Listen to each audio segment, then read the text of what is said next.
Hello again. We are Chris Lee and Chase Robinson, set to preview and predict outcomes on a college football first-round playoff game at Clemson, going to Austin, Texas to face the Longhorns. You may catch that Saturday, December 21st, 3 Central. You can catch it either on TNT or Max. BetOnline favors Texas as of Sunday night by 11 with an over-under of 51.5. My model's got Texas by about 13. Let's jump straight into the side of the matchup where Clemson's got the ball against Texas's defense. This is strength on strength here. I'm going to read you Clemson stats followed by Texas's points, 36.5 versus 11.7. Yards per rushing play. Sacks do not count as rushing plays. Those go on passing plays. So Clemson, a very impressive 5.8, dare I say elite, yards per rushing play. Texas gives up just 4.1 per passing play. Clemson 6.7 yards. Texas's defense gives up just an unbelievable number, 3.9 per passing play. Sack percentage, Clemson 4.3 versus 9.7 for Texas. Turnover rate, 1 flat for Clemson versus 3.5% for Texas. That's elite. Really excited about this side of the ball. Chase Cade Klubnik, Phil Mafah against a Texas defense that just got more playmakers than I can even name in one breath. Yeah, these two teams remind me a lot of each other because I feel like for Clemson, their offense hangs on the play of their quarterback, Cade Klubnik. In their 3 losses, he only had 1 touchdown, 2 interceptions, and averaged just 5.4 yards per throw. In all other games, Cade Klubnik has 34 touchdowns and just 3 interceptions. And so I feel like it all hangs on what Klubnik is doing that day of their success. And so and the same goes kind of, it's been like that for his 3 seasons. In their 9 losses, he has 5 touchdowns and 9 interceptions. And so I think that's one of the things Texas is going to be trying to do is put a lot of pressure on him. And Texas has a good defense. Make Klubnik make bad decisions, make him turn the ball over. That apparently is the key to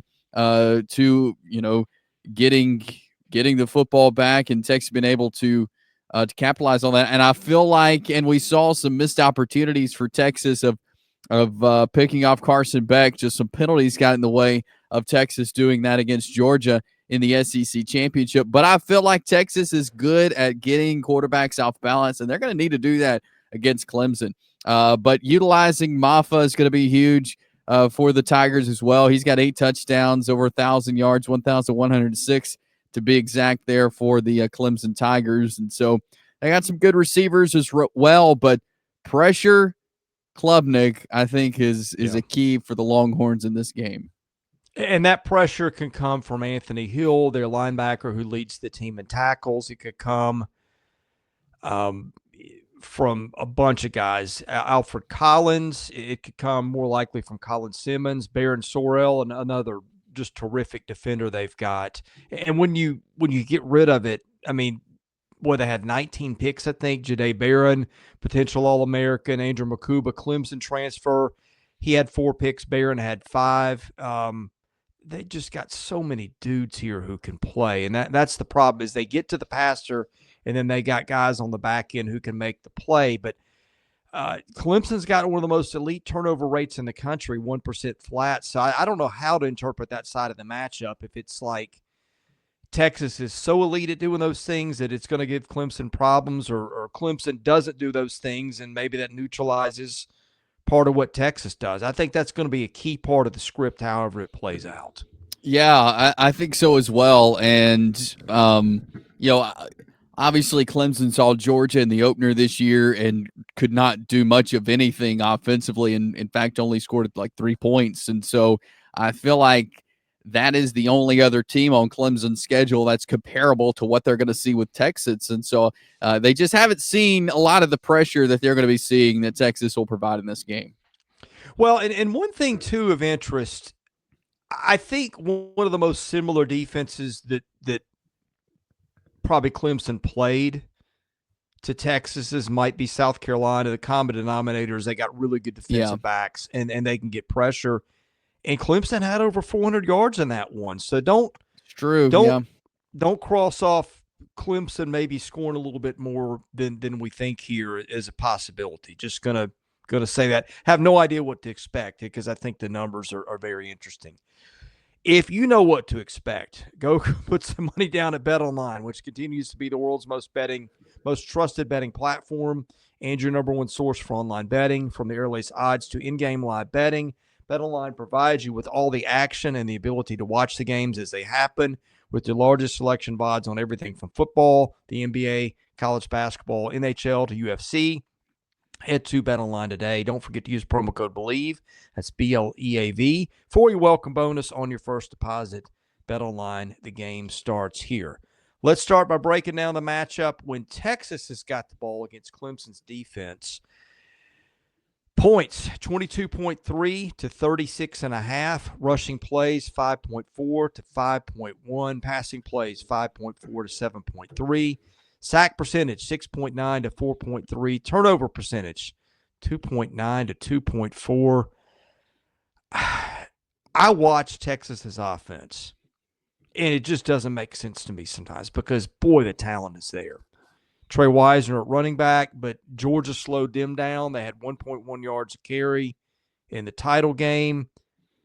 Texas has got two quarterbacks anybody would kill for, and Quinn Ewers and Manning. I mean, you got receivers coming out your ears. Yeah. They threw the ball at will against Georgia. I thought in the first half of that game, didn't have much to show for. Part of it's because their special teams are really inconsistent, and that showed up in the kicking game where they missed a couple of field goals that you hit those, the game doesn't go to overtime. Some of that influenced by penalties too, which has been a problem for Texas. And Clemson's defense, I feel like, and look, we are SEC guys, okay? So we watch the SEC. We catch the ACC some, but not nearly as much as we catch the SEC. I remember the talk for Clemson preseason was how many guys they had that could really play. And this defense was supposed to be elite. It didn't show up on the stat sheet like I thought it would, especially in the rushing defense. And I think that's a key here. Texas has been really hit and miss in the running game, and that seems to be an opportunity here for maybe, I'll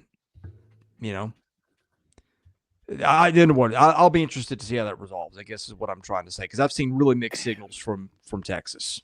The biggest thing I'm watching this game, Chris, is a play of Texas offensive line. Yeah. Are they going to protect Quinn Ewers? They've allowed 28 sacks.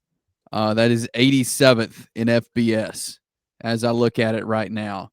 And so if you are if you're not giving Quinn Ewers time to work, Clemson's going to put pressure on you, especially with that many sacks.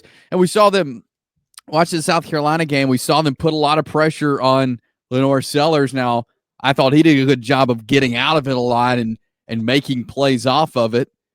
That's what kind of quarterback he is. Quinn Ewers is going to have to do that same thing. If pressure's coming, he's going to have to make something happen, because you know Clemson is going to try to break through that offensive line, which a lot of teams have been able to do against Texas this year. So there's going to be pressure on Quinn Ewers.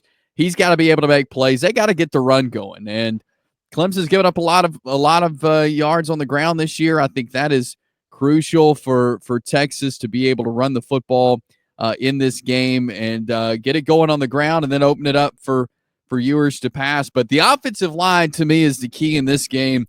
Can they protect Quinn Ewers? That's a must against Clemson.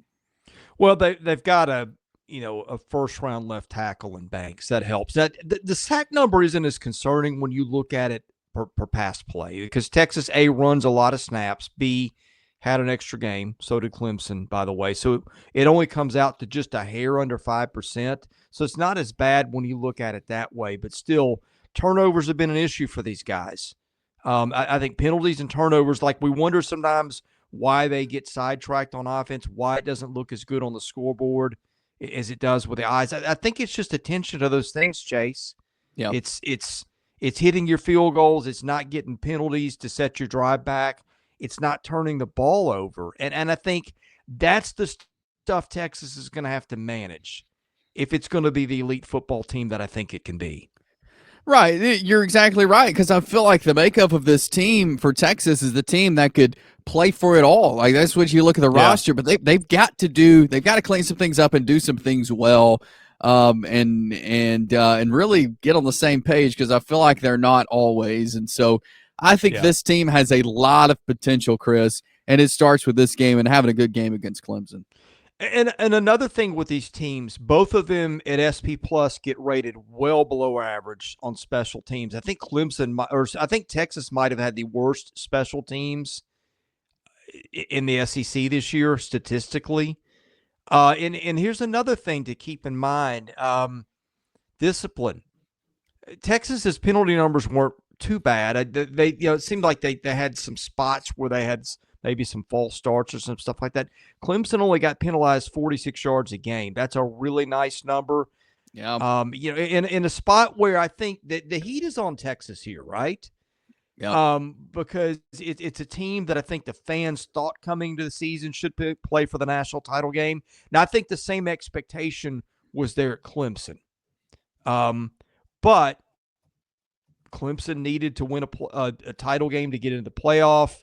Just getting there wasn't anything that was a given heading into the last week of the season. I think Miami getting beat might have gotten Clemson there instead of Miami. Excuse me if I'm speaking out of turn. Point is here, it feels like there's a lot more pressure on Texas in this game than there is on Clemson. I think so too, and especially based off you lose the SEC championship game and the way it happened, and yeah, I feel like there's a lot of pressure on Texas to perform well, to get the job done. Yeah, I would agree with that. Yeah, an interesting dynamic too. Clemson was playing more of a home game in the conference title game, and Yeah. Texas playing more of a road game, that being in Atlanta. So just two other things to consider as we come off championship weekend and head into this one. Chase, let's get the picks and why. What have you got? Yeah, I'm going to take Texas in this game. They're at home. I feel like the Texas defense is going to be able to make Cade Klubnik make some mistakes, and yeah, I think Texas will be able to figure some things out offensively. They have a little bit of time to work some things out, and so I'm going to take Texas over Clemson in this round one game. I don't think I've taken Texas to lose a game this year. That's cost me twice already. They were both against Georgia. Again, when I watch them with my eyes, I think they may be the most talented team in the country. Situation here is a concern. Dabo Swinney's been in this spot a ton of times. Texas has never quite been in this spot, and it also is in Texas's backyard, where it has lost once to Georgia. So I've got some misgivings here. Statistically, this game screams that Texas should win it. I'm going to go with that, but if I'm wrong, I'm going to guess it was mistakes and maybe a coach who'd been in that spot, maybe a team playing for house money, whereas the weight of expectations perhaps collapsed in on Texas. Who knows how it's going to play out? I'll tell you this. We'll be here to talk about it afterwards. Hit that subscribe button, enable your notifications so you can hear that. If you're looking for baseball, basketball, football coverage in the SEC, we do all those. Thank you for watching and listening. For Chase Robinson, I'm Chris Lee. You've been watching Southeastern 16 presented by BetOnline.